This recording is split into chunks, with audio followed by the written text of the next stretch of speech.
2025 সালের শেষের দিকে নির্বাচন অনুষ্ঠান হয়তো সম্ভব হবে। আর যদি এর সঙ্গে নির্বাচন প্রক্রিয়া এবং নির্বাচন সংস্কার কমিশনের সুপারিশের পরিপ্রেক্ষিতে এবং জাতীয় ঐকমত্যের ভিত্তিতে প্রত্যাশিত মাত্রার সংস্কার যোগ করি, তাহলে অন্তত আরও 6 মাস অতিরিক্ত সময় লাগতে পারে। সংস্কার শেষে আগামী বছরের শেষের দিকে কিংবা 2026 সালের শুরুর দিকে জাতীয় নির্বাচন হতে পারে বলে জানিয়েছেন অন্তর্বর্তীকালীন সরকারের প্রধান উপদেষ্টা ডক্টর মোহাম্মদ ইউনূস।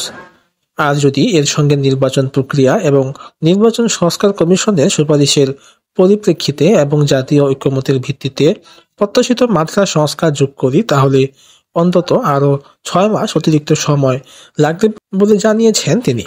সোমবার সকালে জাতির উদ্দেশ্যে দেওয়া ভাষণে তিনি এইসব কথা বলেছেন।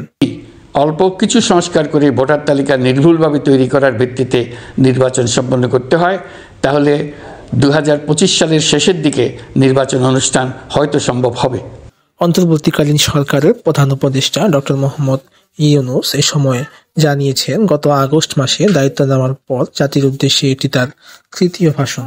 বিজয় দিবসে দেওয়া ভাষণে প্রধান উপদেষ্টা আর উল্লেখ করেছেন, আমি সকল প্রকার সংস্কারগুলো সম্পন্ন করে নির্বাচন আয়োজন করার ব্যাপারে বরাবর আপনাদের কাছে আবেদন জানিয়ে এসেছি। তবে রাজনৈতিক ঐকমত্যের কারণে আমাদেরকে যদি অল্প কিছু সংস্কার করে ভোটার তালিকা নির্ভুলভাবে তৈরি করার ভিত্তিতে নির্বাচন সম্পন্ন করতে হয়, তাহলে 2025 সালের শেষের দিকে নির্বাচন অনুষ্ঠিত হয়তোবা সম্ভব হবে। আর যদি এর সঙ্গে নির্বাচন প্রক্রিয়া এবং নির্বাচন সংস্কার কমিশনের সুপারিশের পরিপ্রেক্ষিতে একটি জাতীয় কমিশনেরও গঠন করার কথা তিনি জানিয়েছেন। নিয়ে একটি জাতীয় ঐকমত্য গঠন কমিশন প্রতিষ্ঠা করার দিকে অগ্রসর হচ্ছে। এর কাজ হবে রাজনৈতিক দল সহ সকল পক্ষের সঙ্গে মতামত বিনিময় করে যে সমস্ত বিষয়ে ঐকমত্য স্থাপন হবে সেগুলো চিহ্নিত করা এবং বাস্তবায়নের জন্য সুপারিশ করা।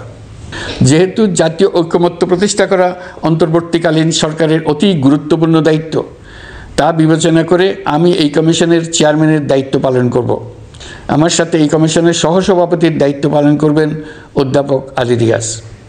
কমিশন প্রয়োজন মনে করলে নতুন সদস্য কোঅপ্ট করতে পারবে।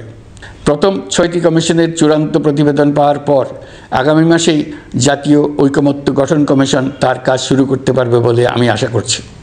এই নতুন কমিশনের প্রথম কাজ হবে নির্বাচন অনুষ্ঠানের জন্য যে সমস্ত সিদ্ধান্ত জরুরি সেই সমস্ত বিষয়ে তাড়াতাড়ি ঐকমত্য সৃষ্টি করা এবং সকলের সঙ্গে আলোচনা করে কোন সময়ে নির্বাচন অনুষ্ঠান করা যায় সেই ব্যাপারে পরামর্শ চূড়ান্ত করা। প্রিয় দেশবাসী, নির্বাচন আয়োজন ও সংস্কার ছাড়াও আপনারা আমাদের উপর অনেকগুলো দায়িত্ব দিয়েছেন।